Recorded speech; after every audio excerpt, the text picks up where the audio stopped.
네, 골로새서 1장 21절부터 23절까지 있는 말씀, 성경을 찾으셨으면 성경을 가슴 높이로 들고 허리를 곳곳하게 세워서 한 절씩 교독하겠습니다. 마지막 절은 함께 읽겠습니다. 전에 악한 행실로 멀리 떠나 마음으로 원수가 되었던 너희를 이제는 그의 자신의 죽음으로 말미암아 화목하게 하사 너희를 거룩하고 끊놓고 책망할 것이 없는 자로 그 앞에 세우고자 하셨으니, 만일 너희가 믿음에 거하고 터 위에 굳게 서서 너희 들은 바 복음의 소망에서 흔들리지 아니하면 그리하리라. 이 복음은 천하 만민에게 전파된 바요 나 바울은 이 복음의 일꾼이 되었노라. 아멘. 오늘도 하나님의 은혜가 예배를 하는 우리 모두에게 충만하게 임하시기를 간절히 소망합니다. 지난주일은 부활주일이었습니다. 죽음을 넘어서는 생명이 있고 무덤을 넘어서는 세상이 있다는 것을 우리가 확인했습니다. 여러분, 우리가 예수님이 부활하셨다고 하는 이 사실이 과학적이고 실험적인 사실이 아니라 역사적인 사실이라는 것도 살펴보았죠. 무엇인가를 관찰해서 반복되는 상황을 파악한 다음에 수치로 계량화해서 이렇게 즉시할 수 있는 그런 내용이 아니라 마치 독립운동이 있었던 것처럼 세종대왕이 한글을 창제했던 것처럼 역사적 사실이라는 것을 우리가 확인했습니다.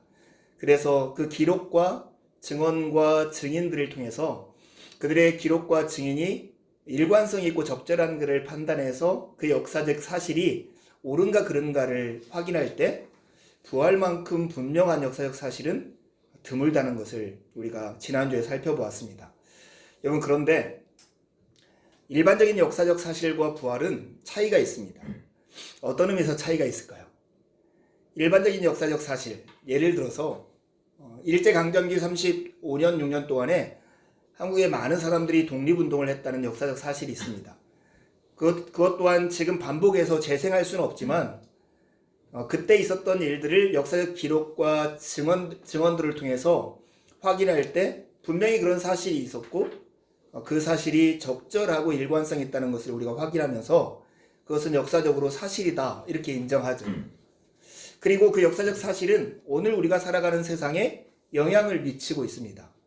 그때 독립운동을 하면서 힘썼고 애썼던 선조들이 있었기 때문에 오늘 우리가 자유를 누리고 살고 있는 것이죠.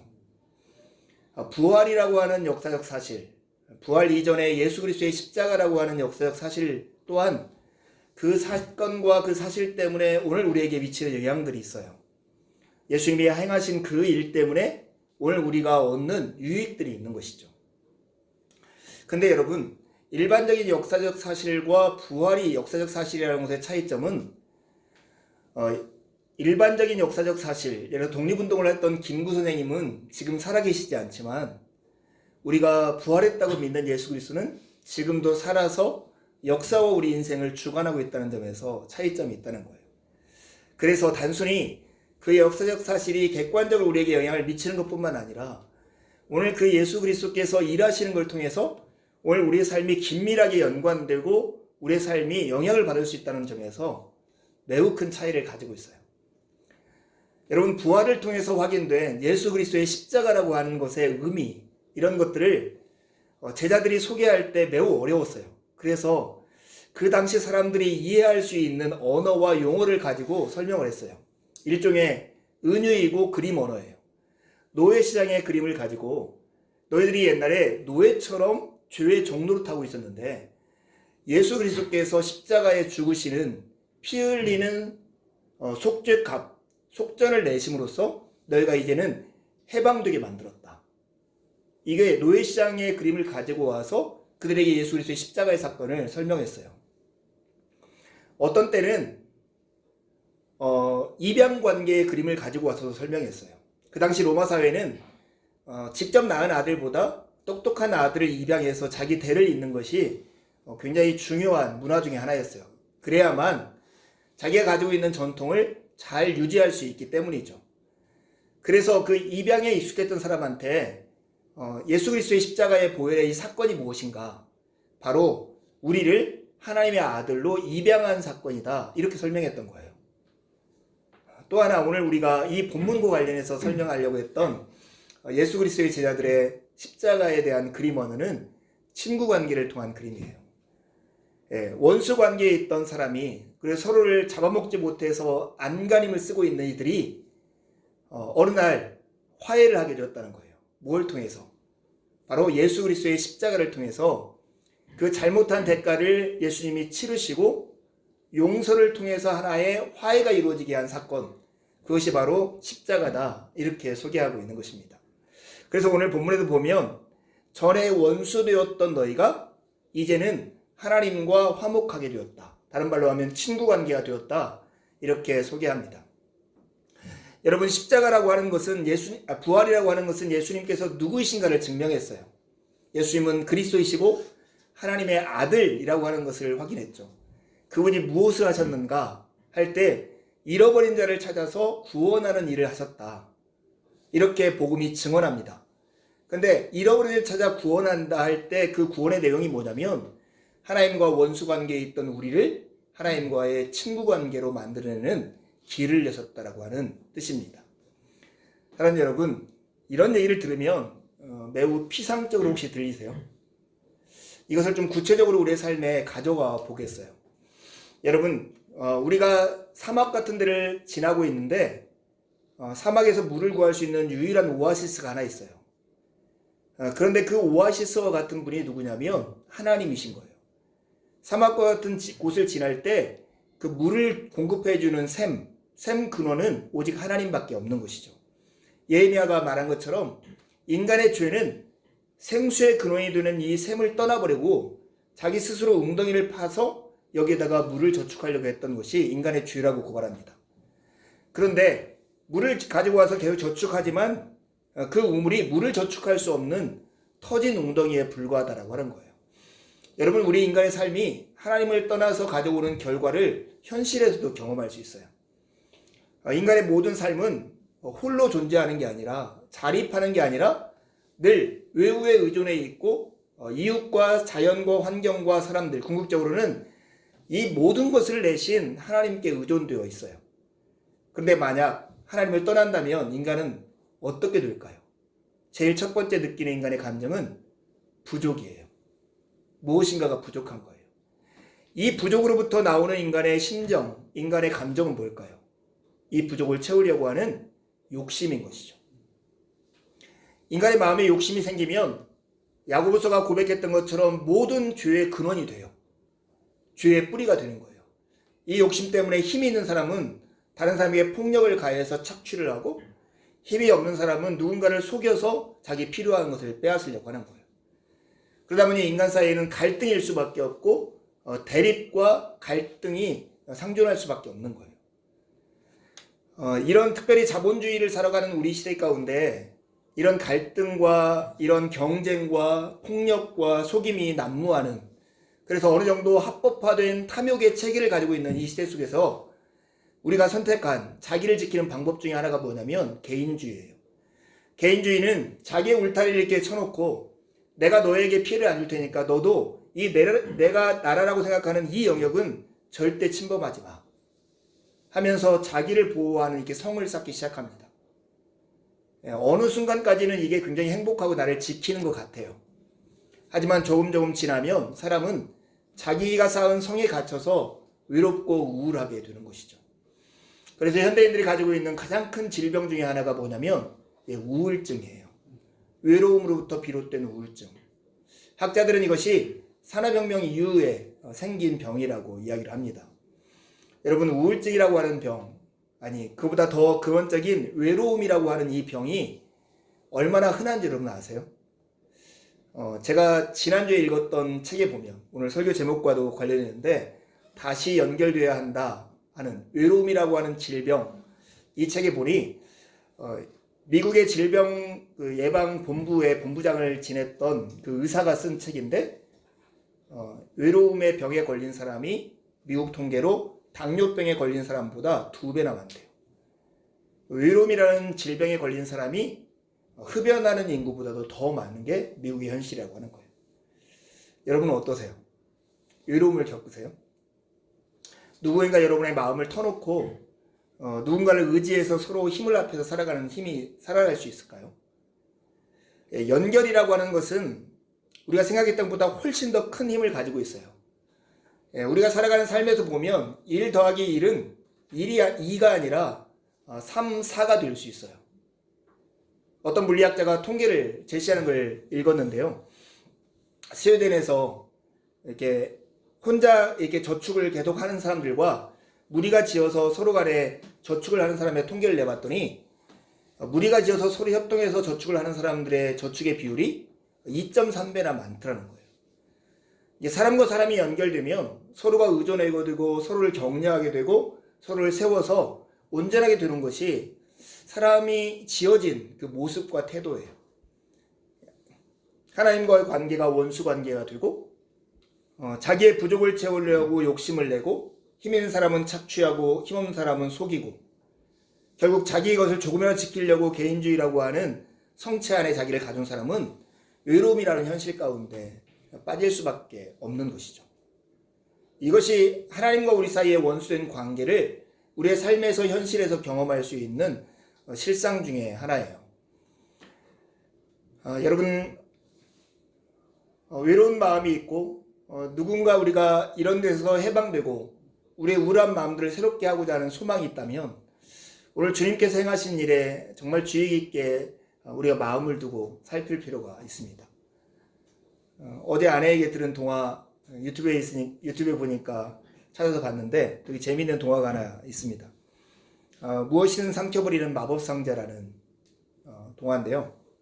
어떤 아이가 엄마한테 혼나고 먹기 싫은 음식을 억지로 먹고 학교를 가다가 학교를 갔더니 선생님한테도 혼나고 아이들하고도 갈등이 있다가 집에 돌아오는데 너무 짜증이 나는 거예요. 그러다 길가에서 뭔 상자를 발견했어요. 근데 그 상자를 딱 들었더니 그 상자가 하는 말이 그거예요. 네가 무엇이든지 싫다고 말하면 내가 다 삼켜버릴게.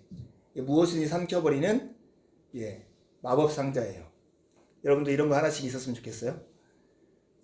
이 아이가 집에 왔는데 엄마가 또 생선을 구워가지고 주었어요. 생선을 정말 싫어하는데 이 음식을 보고 나 생선 싫어.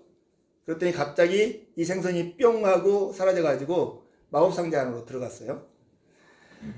다음날 아침에 일어났더니 엄마가 자기를 막 혼내는 거예요. 그러자 이렇게 말하는 거예요. 나 엄마 싫어. 그랬더니 엄마가 다시 마법 상자로 들어가 버렸어요. 학교를 갔어요. 학교를 갔더니 선생님한테 혼난 거예요. 나 선생님 싫어. 그랬더니 이 선생님이 마법 상자로 또 들어갔어요. 나를 우습게 하는 아이들이 있어요. 그러자 이 친구들 다 싫어. 이렇게 말했더니 그 아이들도 다 마법 상자에 들어가 버렸어요. 그리고 집에 왔더니 그 얄미운 동생놈이 있는 거예요. 나 동생 싫어. 하니까 동생도 마법 상자에 딱 들어갔어요. 그러고 보니까 집안에 이제 아무도 없고 자기 혼자 있는데 너무 자유롭고 좋은 거예요. 텔레비전을 틀고 자기 게임기를 가지고 계속 오락을 하면서 마음껏 즐겼어요. 한참 있다 보니까 외로워요. 심심해요. 밥을 먹으면 좀 나아질까? 해가지고 이제 밥을 막 먹었더니 조금은 괜찮았다가 조금 지나니까 너무나 이렇게 외로움이 찾아오는 거예요. 그러다 보니까 자기가 후회가 되는 거죠. 왜 엄마 싫다고 말했을까? 동생 싫다고 말했을까? 왜 선생님 싫다고 말했을까? 이렇게 막 고민하다가 이런 자기 모습이 너무나 미운 거예요. 그래서 이렇게 얘기하죠. 이런 내가 너무 싫다. 그러니까 자기가 마법상자로 쑥 들어가 버린 거예요. 갔더니 거기 안에 자기가 싫다고 해서 다 들어와 있는 그 엄마, 동생, 선생님, 친구들이 다 들어와 있는 거예요.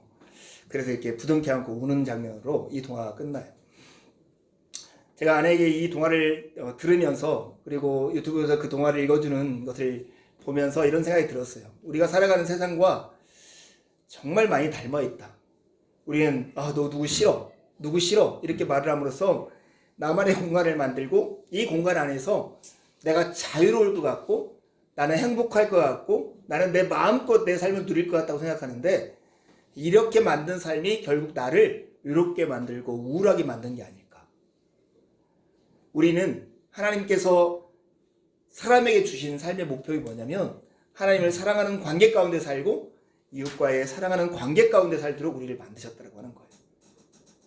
근데 여러분 오늘 십자가가 행하신 일이 무엇이라고 우리에게 소개합니까? 십자가는 우리의 삶을 완전히 변화시키는 놀라운 사건이라고 성경은 소개해요. 그건 뭐냐면 그리스도는 당신의 죽음을 통해서 하나님과 사람 사이의 관계를, 그리고 사람과 사람 사이의 관계를 송두리째 바꾸어 놓았다라고 하는 소식입니다.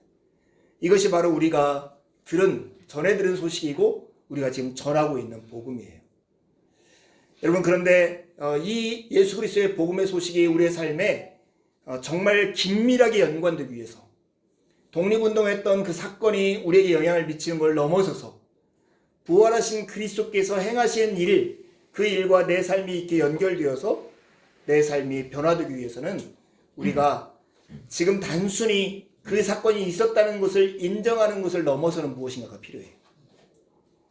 두 가지를 특별히 알아야 하는데, 첫 번째는 예수님이 가지고 있는 목표, 하나님의 큰 그림을 알아야 한다는 거예요. 예수님은 단순히 우리의 잘못과 우리의 죄를 용서하는 것이 목표가 아니에요. 용서를 넘어서는 화해를 이루고자 하는 것이 주님의 목표입니다. 하나님을 등지고 기회 있을 때마다 주님을 괴롭혔던 우리를 하나님께서는, 예수 그리스도께서는 하나님과 우리 사이를 온전하게 화목하게 만드는 일을 하셨습니다. 그리고 이런 온전한 사귐을 위해서 그리스도는 우리를 거룩하고 흠이 없고 책망할 것이 없는 사람으로 만들어서 하나님 앞에 서기를 바라시는 거예요. 왜냐하면 그 거룩한 하나님과 우리가 교제하기를 바라시기 때문이죠.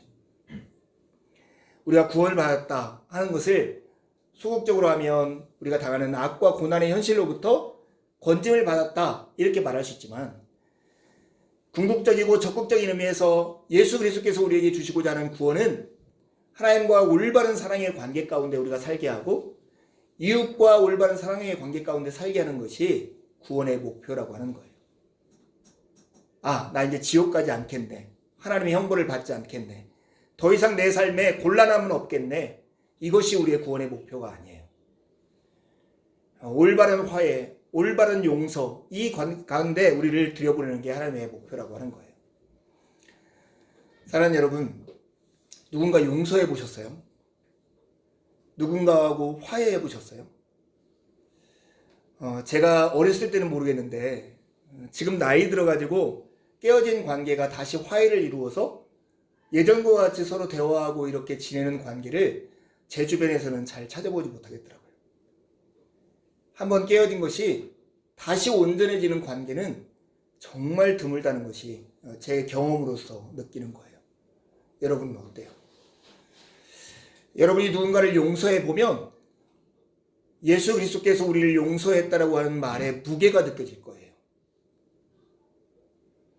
여러분이 누군가의 깨어진 관계를 회복하려고 애써 보면 예수 그리스도께서 우리를 위해서 행하시는 일이 얼마나 귀하고 복되고 소중한 일인가가 여러분 삶에서 경험될 것입니다. 예수님은 우리를 단순히 죄를 용서하는 데 그치지 않고 용서를 넘어서는 화해까지 이르기를 원하시면서 우리 가운데 일하고 계십니다. 그런데 예수님께서 온전한 화해 가운데, 하나님과 온전한 사귐 가운데 가기 위해서 우리를 만들려고 하는 하나님의 목표는 뭐냐면 거룩이에요.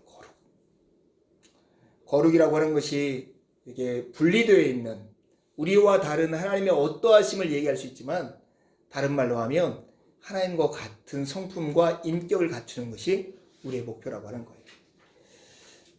제임스 패커는 이 거룩을 이렇게 표현했어요. 하나님과 늘 같은 마음을 품는 것, 같은 마음을 품는 것, 이게 거룩이에요. 하나님과 습관적으로 같은 마음을 품는 것, 이것이 거룩이에요. 하나님과 습관적으로 같은 마음을 품으려면 어떻게 해야 할까요? 그것은 하나님 옆에 나란히 서서 하나님 보시는 곳을 같이 바라볼 때 하나님과 같은 마음을 품을 수 있는 것이죠. 이것을 생텍쥐베리가 했던 말로 빌어서 말하면 우정을 기르는 거예요. 우정이라고 하는 것은 서로 마주보는 게 아니라 나란히 서서 같은 곳을 바라보는 것이 우정이에요. 여러분, 부부관계에 있어서도, 친구관계에 있어서도, 직장에서도, 그리고 신앙생활에 있는 공동체 안에서도 정말 필요한 것이 이 우정이에요. 여러분, 사람이 사람과 서로 마주보고 무엇인가 서로에게 기대하고 있으면 불만족이 있을 수밖에 없어요. 왜냐하면 내가 모자라는 것처럼 그 사람도 모자라기 때문에 그래요. 사람에게 무엇인가 만족한 걸 기대할 수 있겠어요? 사람은 허물을 덮어줘야 할 대상인 거예요. 우리는 나란히 서서 무엇인가 하나님께서 행하시는 일을 같이 바라볼 때만 옆 사람과 어깨 동무하면서 같은 길을 걸어갈 수 있는 거예요. 거룩함, 이것은 하나님과의 깊은 우정이라고 표현할 수 있는 거예요. 하나님과 나란히 서서 하나님의 꿈, 하나님의 목적, 하나님의 뜻, 하나님의 원칙, 하나님의 가치, 이것들을 나란히 서서 같이 바라볼 수 있는 마음, 이 마음이 있는 것이 거룩한 마음인 거죠. 하나님과 우정을 돈독히 하기 위해서 우리를 이렇게 거룩한 자로 만드시려고 하는 것이 예수 그리스도가 가지신 우리를 향한 목표라고 하는 거예요. 여러분은 어떠세요? 여러분은 하나님과 마주보고 있습니까? 하나님과 나란히 서서 같은 곳을 바라보고 계세요. 여러분, 가정 안에서 부부가 서로 마주보며 서로에게 뭔가 요구를 하고 있습니까? 나란히 서서 우리가 같이 꿈꾸는 것을 앞을 바라보고 있습니까? 교회 공동체 안에서, 여러분 직장 안에서 서로를 바라면서 손가락을 내밀고 있으면 다툼과 갈등밖에 있을 수가 없어요. 하지만 옆에 나란히 서서 그가 바라보는 것을 같이 바라보면 그가 가지는 느낌, 그가 가지는 생각, 그가 가지는 가치, 그가 가지는 소원들을 우리가 함께 꿈을 꿀 수 있는 것입니다. 여러분, 참 우리가 공감이 부족한 시대를 산다고 그러잖아요. 누군가가 아파해도 아파하지 못하고 누가 기뻐해도 기뻐하지 못하는 그 이유가 뭘까? 개인적으로 생각하면서 이런 마음이 들었어요. 우리는 너무 서로를 마주보고 있지 나란히 서지를 못하는구나 하는 생각이 들었어요. 우리가 가지고 있는 사자성어로 하면 역지사지를 못해보는 거예요.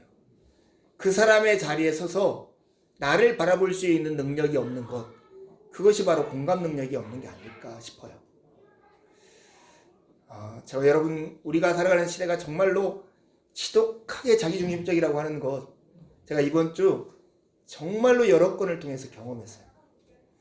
제가 내일 노회가 뭐예요?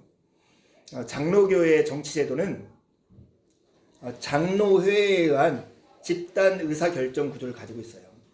교회도 저는 이제 우리 몸된 교회는 목회자가 혼자 제가 담임하고 있고 장로님이 안 계시기 때문에 당회라고 하는 게 구성되어 있지 않지만 기본적으로는 모든 의사결정을 당회에서 결정하게 되어 있어요. 이 장로들의 모임이 노회예요. 장로회의 준말이 노회거든요.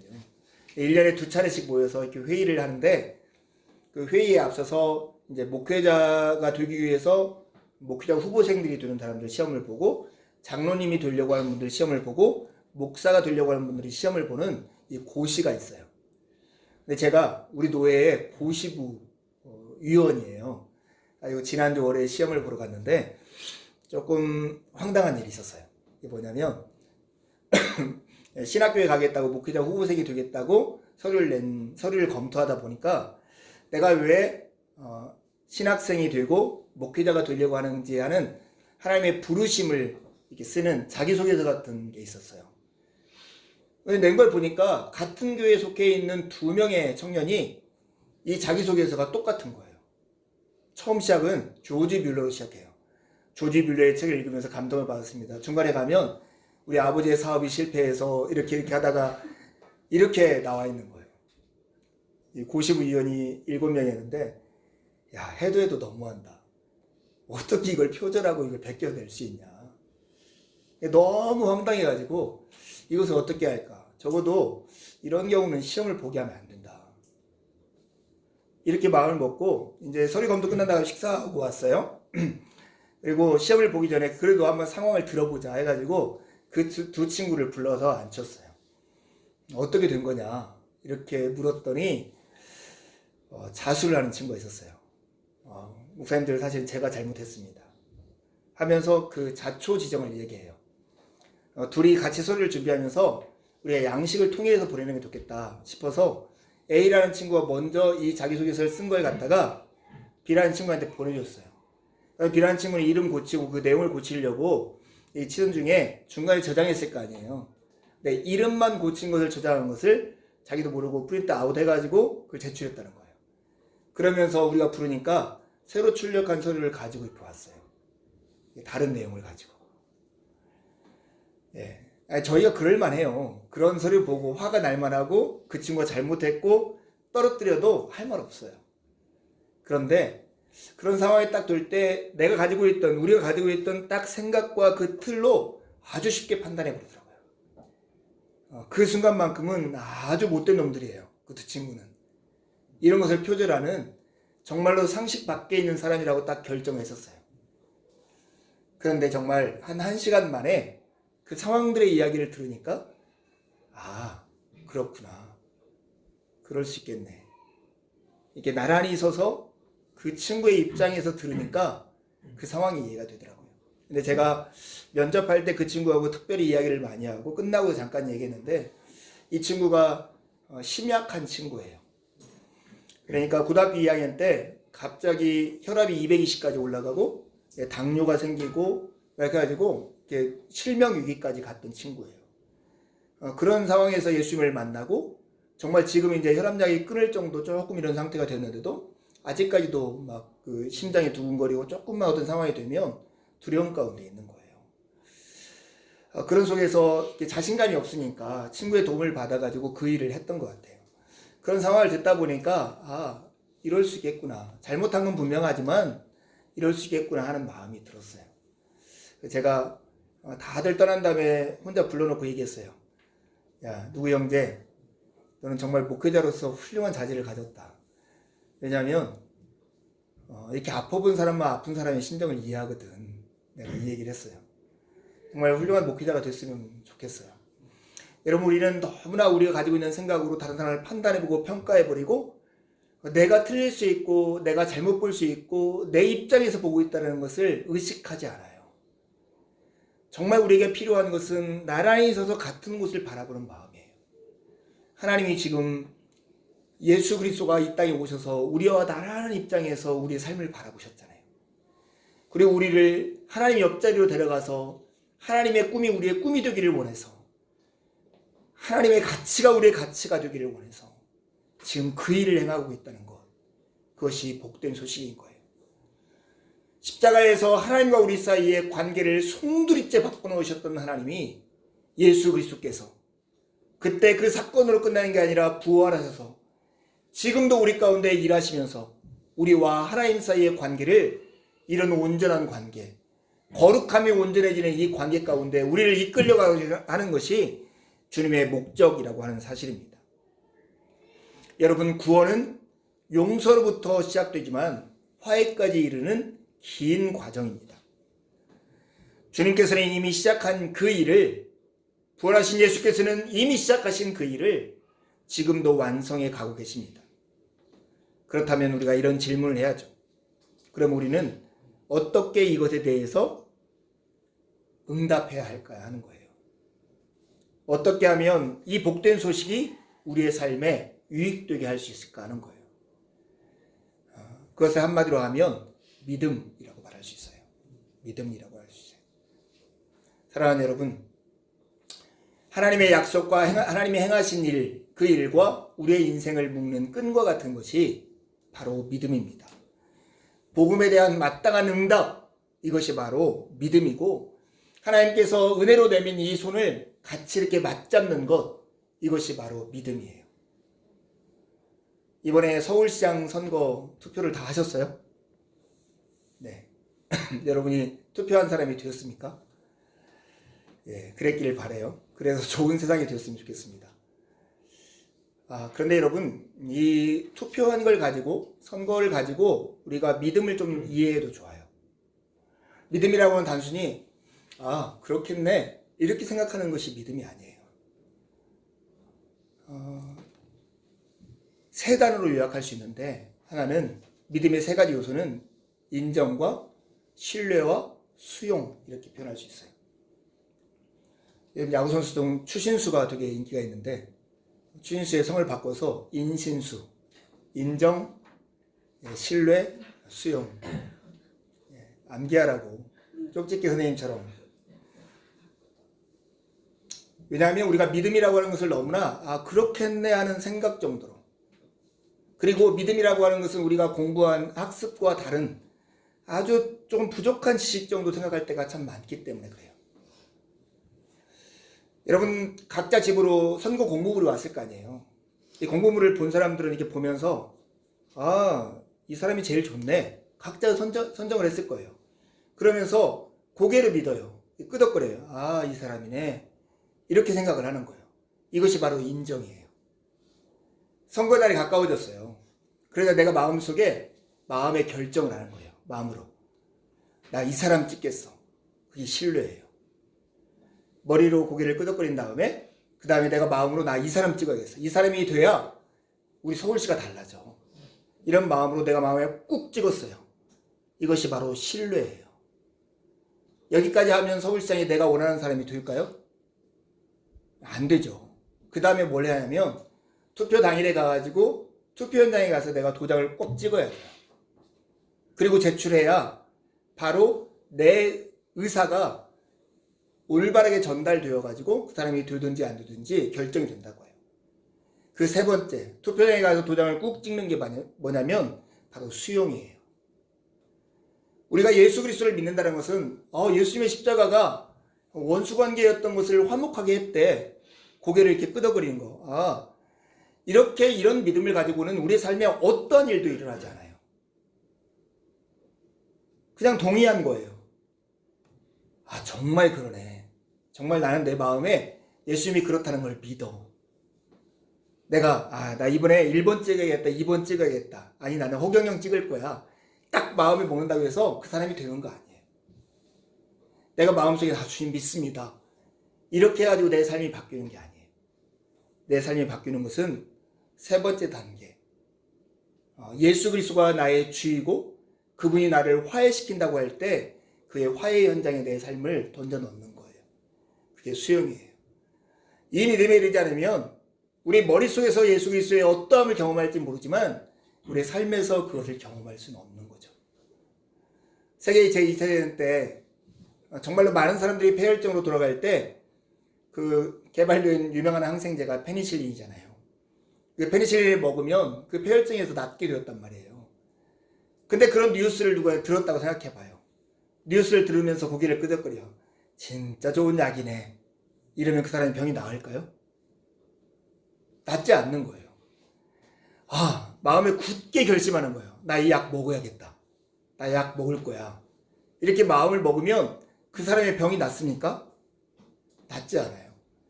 어떻게 할 때 그 폐혈증이 낫냐면 약국에 가서 페니실린을 사서 자기 입으로 넣어서 먹을 때 머리로서가 아니고 머리를 지나서 마음으로도 아니고 마음을 지나서 몸으로 우리의 삶을 그리스도께 던져 넣을 때 그때 예수 그리스도의 어떠하심과 그분의 약속이 우리의 삶과 연결되는 거예요. 정말 우리가 그 믿음으로 살고 있습니까? 한국교회는 너무나 많은 경우 믿음을 머리로만 해요. 너무나 많은 경우 믿음을 마음속에만 가지고 있어요. 그러면서 우리의 삶은 믿지 않는 사처럼 살아가는 경우가 너무 많다는 거예요. 이런 걸 신학자들은 실천적으로는 무신론자들이다. 실천적 무신론자라고 얘기해요. 머리로는 마음으로는 믿는데 우리 몸으로는 실천하는 삶에서는 믿지 않는 삶이 우리가 얼마나 많느냐는 거예요. 사랑하는 여러분, 이게 믿음의 과정이 이렇다면 이 믿음의 영광을 좀 봤으면 좋겠어요. 믿음의 결과가 뭐냐면 루터도 설명했고 바울 사도도 그런 설명을 하는데 예수 그리스도를 믿는다는 것은 예수 그리스도와 우리가 결혼하는 것과 같다라고 하는 거예요.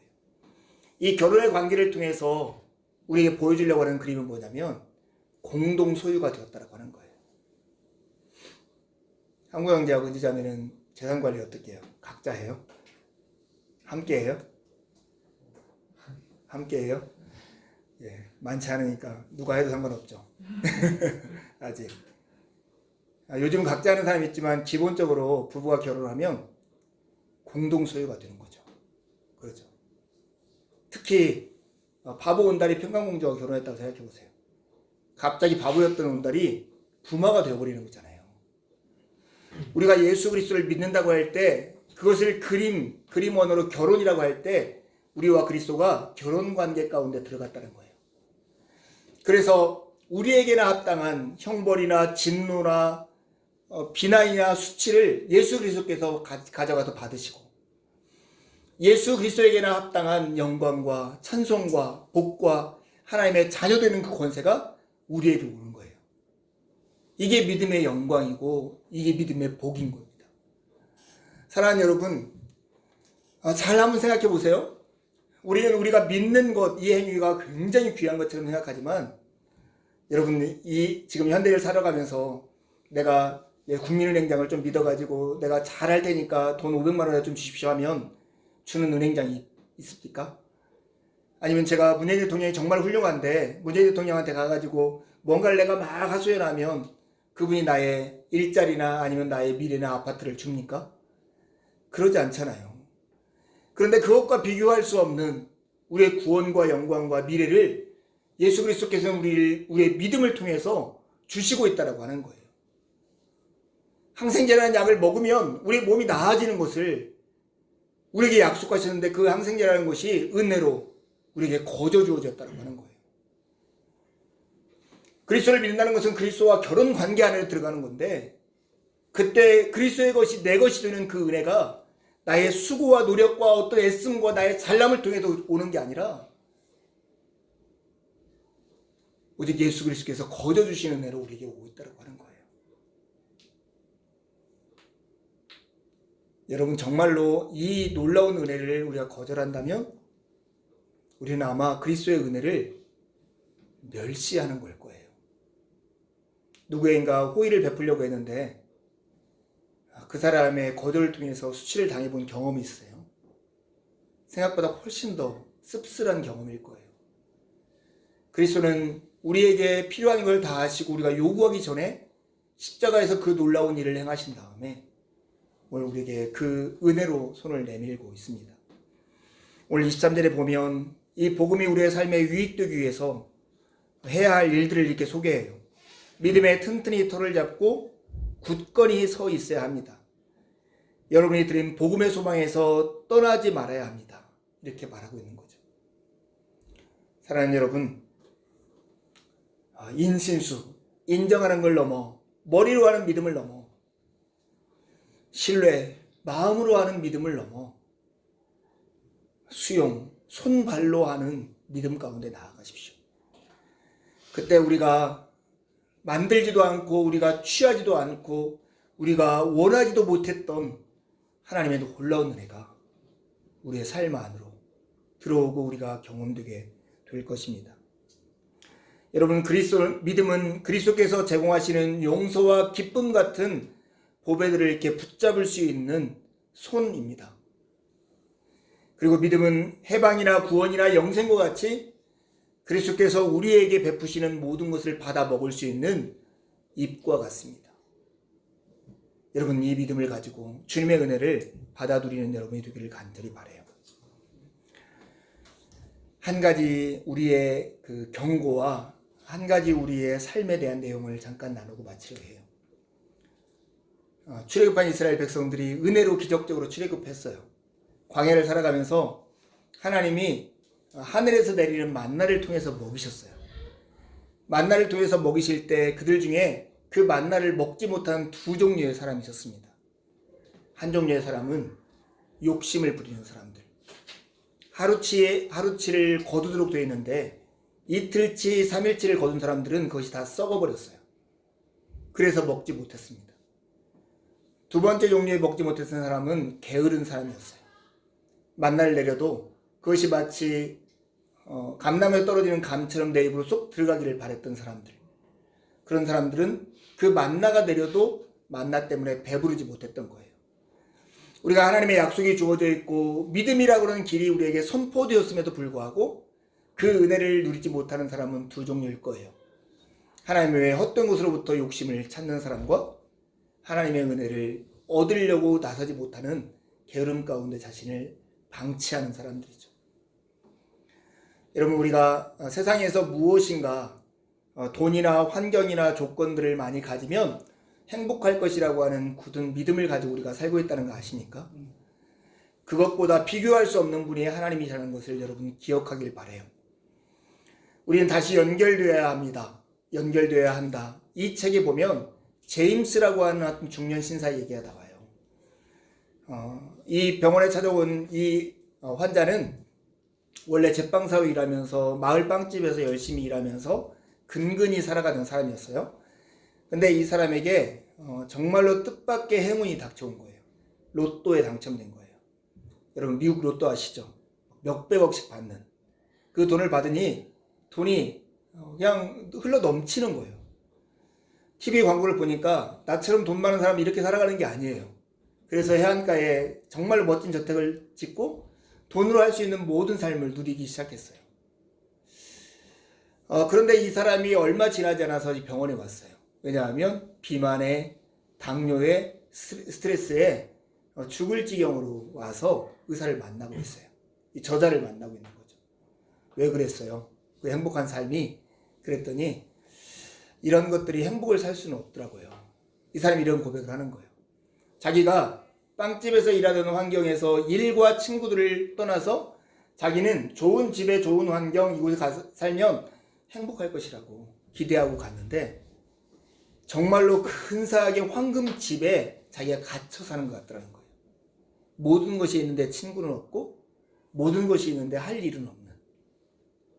그러다 보니 스트레스는 쌓이고 스트레스를 풀려고 먹다 보니까 당뇨가 올라가서 여기까지 되었노라고 한 거예요. 아유, 나는 그 돈 있으면 그렇게 안 살지. 자신 있게 말하시는 분들이 있을 거예요.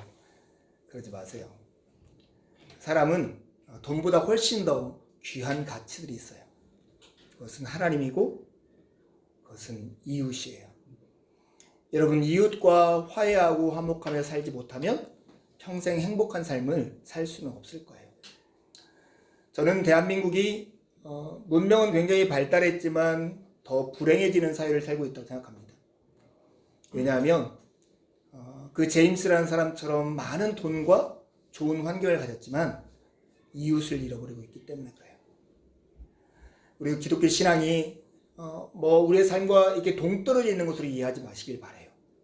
사랑하는 여러분, 우리의 하나님이 우리를 이끌고자 하는 목표는 우리와 하나님과의 올바른 사랑의 관계이고 우리가 늘상 만나는 이웃들과의 사랑의 관계 가운데 우리를 이끌길 원해요. 정의, 도덕, 뭘 다 떠나서 이 모든 것을 합력해서 이루어야 할 것은 뭐냐면 하나님이 우리와 그리스도께서 우리와 하나님 사이를 화목하게 하신 것처럼 이웃과 화목하게 해두는 것입니다. 이번 한 주간 평화를 만드는 사람, 화평케 하는 사람은 하나님의 자녀라고 일컬음을 받을 것이라고 하는 주님의 복의 선언처럼 이웃과 화평을 만드는 귀하고 복된 삶을 살기를 간절히 바랍니다. 함께 기도를 하십시다.